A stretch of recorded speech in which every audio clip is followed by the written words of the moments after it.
अपनी मां का कॉल नहीं उठाया। मौत ने उसे तुरंत 18 मंजिला नर्क में धकेल दिया, लेकिन सजा मिलने की बजाय वो एक बच्चे के रूप में दोबारा जन्मा। जैसे ही उसने अपनी पिछली जिंदगी की यादों का इस्तेमाल करके नई जिंदगी का पूरा फायदा उठाने की सोची, हकीकत ने उसे जोर का झटका दिया। अपनी मां को अपनी आंखों के सामने बेकाबू होते देख माइक को अजीब सा एहसास हुआ कि कुछ गड़बड़ है। और सच में जैसे ही वो घर पहुंचा, उसकी मां ने उसे बेरहमी से सोफे पर पटक दिया और अपने पति से चिल्लाकर कहा कि इसे खाना खिला दो। शुक्र था कि पापा काफी अच्छे इंसान लग रहे थे, मगर तभी पापा की नजर खाने पर गई, जो कि 6 महीने पहले एक्सपायर हो चुका था। मां ने इसे हल्के में लिया और कहा कोई फर्क नहीं पड़ता, एक्सपायर्ड खाने से कोई नहीं मरता। पापा ने एक पल सोचा और उन्हें भी लगा कि मां शायद सही कह रही है, आखिर बच्चा स्वाद पहचान भी नहीं पाएगा। तभी दरवाजे पर पुलिस आ गई। पापा ने जल्दी से बच्चे का मुंह साफ किया और मां ने घर में फैले धुएं की बदबू छुपाने के लिए एयर फ्रेशनर छिड़क दिया। पुलिस अफसरों ने बताया कि उन्हें चाइल्ड अब्यूज की रिपोर्ट मिली है और उन्होंने एक चाइल्ड प्रोटेक्शन एक्सपर्ट को बुलाया है। मां ने गुस्से में सब कुछ नकार दिया, लेकिन पुलिस ने बताया कि बच्चा पहले अस्पताल गया था, जहां डॉक्टर को उसके शरीर पर मारपीट के निशान मिले थे, इसलिए रिपोर्ट दर्ज की गई। बिना कुछ कहे पुलिस वाले अंदर आ गए। उस वक्त दोनों के चेहरे पीले पड़ गए जब एक्सपर्ट ने बच्चे के कपड़े हटाकर जांच करने की तैयारी की। पापा गुस्से में बोले, क्या आपको सच में लगता है कि हम अपने बच्चे को मारते हैं? फिर उन्होंने एक विजिटिंग कार्ड निकालकर पुलिस को दिया। असल में पापा एक चाइल्ड वेलफेयर एजेंसी में काम करते थे। पुलिस की नजर दीवार पर लगे एक पुराने पारिवारिक फोटो पर पड़ी, जो बिल्कुल भी किसी गलत परिवार का नहीं लग रहा था, और एक्सपर्ट को भी बच्चे पर कोई साफ साफ चोट के निशान नहीं दिखे। पुलिस को यकीन हो गया कि ये सब बस एक गलतफहमी थी, तो उन्होंने माफी मांगी और जाने लगे। उसी पल माइक ने जोर से रोते हुए मदद के लिए चिल्ला दिया। पुलिस ने ये देखा तो हंसते हुए कहा, बच्चा बड़ा तंदुरुस्त है। फिर निश्चिंत होकर चले गए, लेकिन बच्चे का रोना उसकी मां को और गुस्से में ले आया। गुस्से में आकर उसने उसे जोर से जमीन पर पटक दिया। मां का गुस्सा पूरी तरह से काबू से बाहर हो चुका था। खुद की नाकामी का दोष वो अपने बच्चे पर डाल रही थी, जैसे बच्चा ही उसकी सारी परेशानियों की जड़ हो। जैसे बच्चा ना होता तो उसकी जिंदगी आसान हो जाती। ये कैसी सोच थी? जब उस आदमी को दोबारा होश आया तो उसने खुद को नर्क के दरवाजे के सामने खड़ा पाया। वो बहुत गुस्से में था। उसने बोला, दुनिया में ऐसे मां बाप होते ही क्यों हैं? लेकिन उसकी ये बात सुनकर मौत की देवी हंस पड़ी। अरे पहले जब तूने खुद इमारत से छलांग लगाई थी तब तो मौत से कोई फर्क नहीं पड़ता था, अब क्यों जीना चाहता है? तूने अपनी मर्जी से मरने का फैसला किया, लेकिन उस मासूम बच्चे के पास तो कोई विकल्प ही नहीं था। इस दुनिया में बहुत से लोग अपनी मर्जी के खिलाफ हालात से जूझते हैं। मौत की देवी ने बताया कि उसे 12 बार नया जीवन मिलेगा, लेकिन हर बार उसे ऐसी ही परिस्थितियों में मरना होगा। अगर एक बार भी वो जिंदा रहने में कामयाब रहा तो वो उस शरीर का असली मालिक बन सकता है और जी सकता है, वरना उसे नर्क जाना होगा। बच्चे के रूप में उसका पहला मौका वो पहले ही गंवा चुका था। मौत की देवी ने बिना रुके ट्रिगर दबा दिया। जब उसे दोबारा होश आया तो उसने खुद को 10,000 मीटर ऊंचाई से गिरते हुए पाया। सबसे बड़ी मुसीबत ये थी कि उसके पास पैराशूट भी नहीं था। ये तो पिछले जन्म से भी खतरनाक था। डर के मारे उसकी सांसें तेज हो गई। तभी आसमान में एक चमकती हुई क्रिस्टल दिखाई, जो सीधे उसके दिमाग में समा गई। ये क्रिस्टल उस शरीर के असली मालिक की यादें थी। उसे याद आया कि वो बचपन से ही एक्सट्रीम स्पोर्ट्स का दीवाना था और हर तरह के वर्ल्ड रिकॉर्ड तोड़ने के पीछे पागल था। और इस बार का चैलेंज था बिना पैराशूट के 10,000 मीटर से फ्री फॉल करना और सुरक्षित नेट पर उतरना। अगर वो ये कर लेता तो उसे 50 अरब का इनाम मिलने वाला था। पूरा कोरिया इस स्टंट को लाइव देख रहा था। यादें वापस आते ही उसे उस शरीर की सारी स्किल्स मिल गई और जब 50 अरब उसके सामने थे तो उसकी जीने की इच्छा भी कई गुना बढ़ गई। 30 अरब जिंदगी की कीमत। आखिरकार वो नेट पर उतर गया। दर्शकों की धड़कनें जो रुकी हुई थी अब हमेशा के लिए थम गई। आदमी फिर से 50 अरब के जैकपॉट से चूक गया, तो इस बार उसने जिद पकड़ ली कि अगर एक और मौका मिला तो वो जरूर जीत जाएगा। उसने डिमांड की उसे फिर से किसी अमीर इंसान का शरीर दिया जाए। इस पर मौत की देवी मान गई और इस बार वो एक बड़े बिजनेस ग्रुप के दूसरे बेटे के रूप में पैदा हुआ। कल ही उसने पूरी संपत्ति विरासत में पाई और नया हेड बन गया। लेकिन उसे खुश होने से पहले ही जिस लेन में वो था वो तूफानी बादलों में घुस गया और तेजी से हिलने लगा। उसने तुरंत अपनी सीट बेल्ट बांध ली, सेफ्टी जैकेट पहन ली और सारे सेफ्टी मेजर्स फॉलो कर ली। तभी एयर होस्टेस आई और बोली कि घबराने की जरूरत नहीं, बस हल्का टर्बुलेंस है, जल्द ही सब नॉर्मल हो जाएगा। लेकिन उसे पक्का यकीन था कि प्लेन क्रैश होगा, मगर कुछ ही देर में प्लेन सच में स्थिर हो गया। इसके बावजूद उसने सेफ्टी जैकेट नहीं उतारी। वो आराम रूम में गया जहां महंगे ब्रांड्स की चीजों से कमरा भरा हुआ था। यही वो लाइफ थी जिसका उसने सपना देखा था और इसने उसे और भी जिंदा रहने की हिम्मत दी। लेकिन तभी जैसे ही वो अपने ब्राइट फ्यूचर के बारे में सोचने लगा, प्लेन के इंजन में धमाका हो गया। जबरदस्त झटकों के बीच वो किसी तरह सीट पर लौटा और बेल्ट बांध ली। एयर होस्टेस चेक करने आई, लेकिन अगले ही पल प्लेन में एक बड़ा छेद हो गया और एयर होस्टेस हवा में उड़ गई। इससे पहले कि वो कुछ समझ पाता, प्लेन जोरदार धमाके के साथ जल उठा और वो आग में जलकर राख हो गया। जब उसने फिर से आंखें खोली तो पसीने में भीगा हुआ था। ये कोई सपना नहीं था। मरने का डर और वो भयानक दर्द इतना असली था कि उसकी रूह कांप गई। उसकी ये हालत देखकर मौत बहुत खुश थी, क्योंकि वो बस यही चाहती थी कि वो मरना ना चाहे लेकिन बच भी ना सके। मौत ने कहा कि इस बार उसे आसान सा जीवन मिलेगा और फिर से ट्रिगर दबा दिया। अब वो एक 16 साल के हाई स्कूल स्टूडेंट के रूप में जागा। उसने देखा कि क्लास के स्टूडेंट्स वीडियो देख रहे थे और उस वीडियो में वही था, प्लेन से कूदकर स्टंट करते हुए। तरह की बेइज्जती से वो गुस्से से तिलमिला उठा और वो उस लड़के को सबक सिखाने ही वाला था कि तभी यादों का एक क्रिस्टल दिमाग में समा गया। असल में ये छात्र हमेशा से स्कूल में बदमाशी का शिकार होता आया था। रोज उसे अपना खाना छोड़कर गुंडों को पैसे देने पड़ते थे और उसे जमीन पर गिराकर कुत्ते की तरह पैरों तले कुचला जाता था। ऐसे ही उसकी मानसिक स्थिति धीरे धीरे बिखरने लगी थी। आखिरकार उसने धमकी दी कि अगर उसे और तंग किया गया तो वो छत से कूदकर जान दे देगा, मगर बदले में उसे और ज्यादा पीटा गया। जब उससे और सहन नहीं हुआ तो उसने अपनी मां के लिए एक सुसाइड नोट लिखा और इस दुनिया को छोड़ने का फैसला कर लिया। मगर ठीक उसी समय उसकी आत्मा उस शरीर में समा गई। उसे महसूस हुआ कि अगर वो बस छत से कूदने से बच जाए तो उसकी जान बच सकती है। ये सोचकर वो बेइंतहा हंस पड़ा। उसके लिए इस तरह की जिल्लत बर्दाश्त से बाहर थी। गुस्से में उसने पास पड़ी कुर्सी उठाई और सीधे उस गुंडे पर दे मारी। फिर उसे जमीन पर पटक कर पीटने लगा। ये देख बाकी के छात्र दंग रह गए। जो लड़का हमेशा कमजोर और डरपोक लगता था वो आज किसी दरिंदे की तरह टूट पड़ा था। गुंडे के साथी उसकी मदद करने आए, मगर उसने उन्हें भी 2 मिनट में धूल चटा दी। फिर उसकी गर्दन पकड़कर उसे खिड़की के किनारे ला पटका और सख्त लहजे में कहा, अगर दोबारा उसे छेड़ा तो वो असली बेरहमी क्या होती है ये खुद ही जान जाएगा। मगर तभी गुंडे के साथी ने उसे पीछे से धक्का दे दिया और अब उसका गुस्सा फूट पड़ा। उसने तय कर लिया कि अब इन्हें पूरी तरह सबक सिखाकर ही रहेगा। मगर दिक्कत ये थी कि उसका नया शरीर बहुत कमजोर था। वो अपनी असली ताकत इस्तेमाल कर ही नहीं पा रहा था। इसी वजह से गुंडों ने उसे फिर से बुरी तरह पीट डाला, लेकिन वो जरा भी डरा नहीं। उसने बिना कोई दर्द जताए बस गुस्से से उन्हें घूरता रहा। गुंडे को उसकी ये हिम्मत और भी खटकने लगी, इसलिए उसने स्कूल खत्म होने के बाद खेल परिसर में उसे घेर लिया। तभी उसका एक साथी ये सब देखकर बेचैन हो गया। उसने गुंडे को समझाने की कोशिश की कि मामला ज्यादा बिगड़ गया तो दिक्कत हो सकती है, मगर गुंडे ने उल्टा उसी को बुरी तरह पीट दिया। ये देखकर उसे एक आइडिया आया कि अब गुंडे को हराने का सही तरीका क्या हो सकता है। अगले दिन जब वो टॉयलेट जाने के लिए क्लास से बाहर निकला तो वो भी चुपचाप उसके पीछे गया। उसने उसे उकसाते हुए कहा, कल जब मुझे मारा जा रहा था तब मुझे लगा कि तेरी ताकत उस गुंडे से कहीं ज्यादा है, लेकिन जब उसने तुझे पीटा तो तूने जवाब तक नहीं दिया। इतनी ताकत का क्या फायदा अगर तू उसका इस्तेमाल ही नहीं कर सकता। अगर मेरे पास तेरी जैसी ताकत होती तो अब तक मैं स्कूल का नया बॉस बन गया होता। वो ये सुनकर गुस्सा आ गया। उसने तुरंत कहा, अगर अकेले लड़ाई की बात हो तो मैं उस गुंडे का सिर फोड़ सकता हूं, मगर दिक्कत ये है कि उसके पीछे सीनियर स्टूडेंट्स हैं, इसलिए मुझे चुप रहना पड़ता है। मगर उसे ये नहीं पता था कि गुंडा ये सब बातें छुकर सुन रहा था। गुस्से में उसने अंदर आकर सीधे उसके गाल पर एक जोरदार थप्पड़ जड़ दिया और गुस्से में कहा, तुम दोनों स्कूल खत्म होने के बाद मत भागना, आज मैं तुम्हें ऐसा सबक सिखा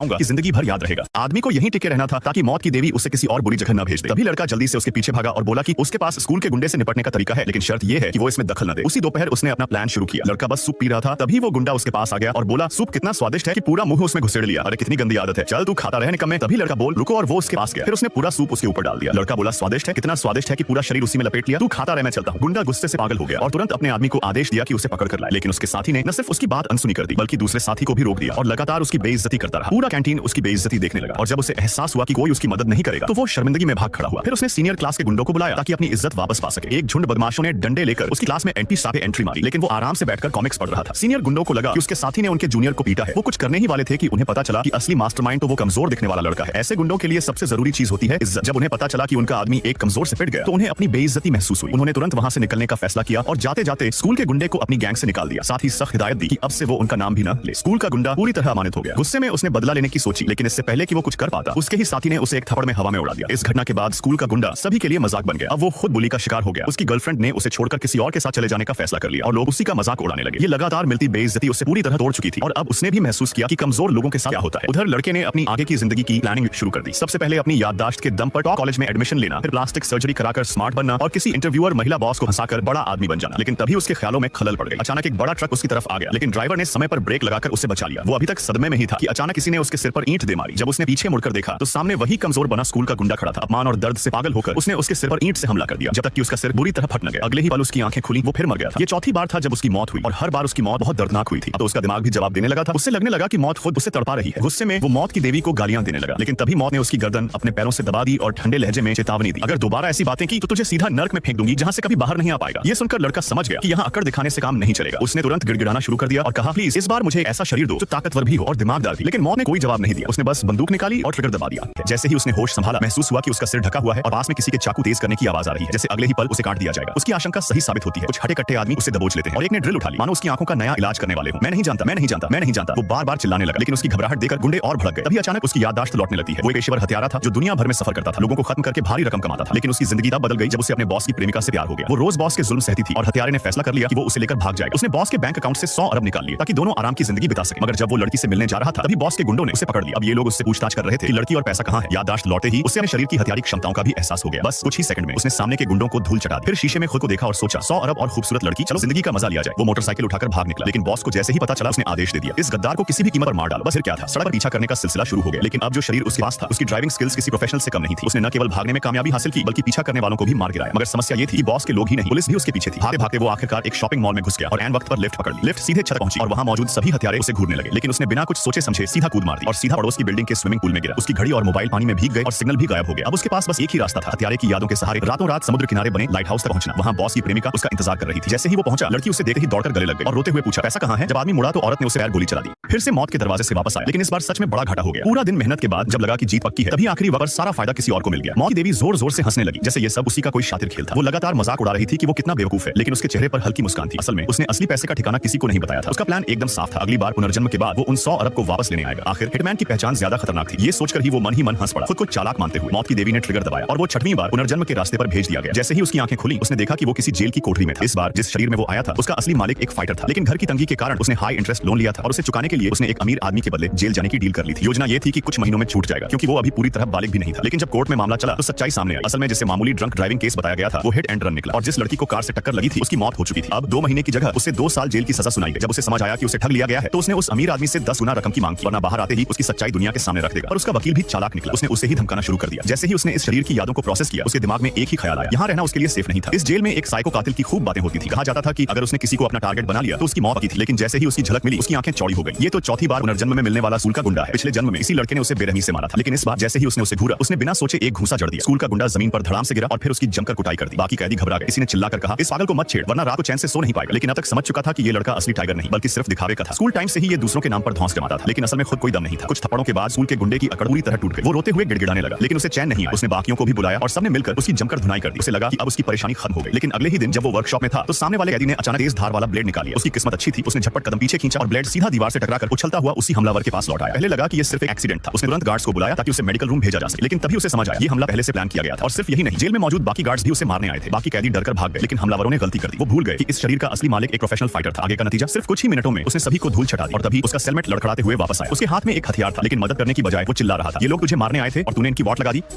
क्योंकि आदमी ने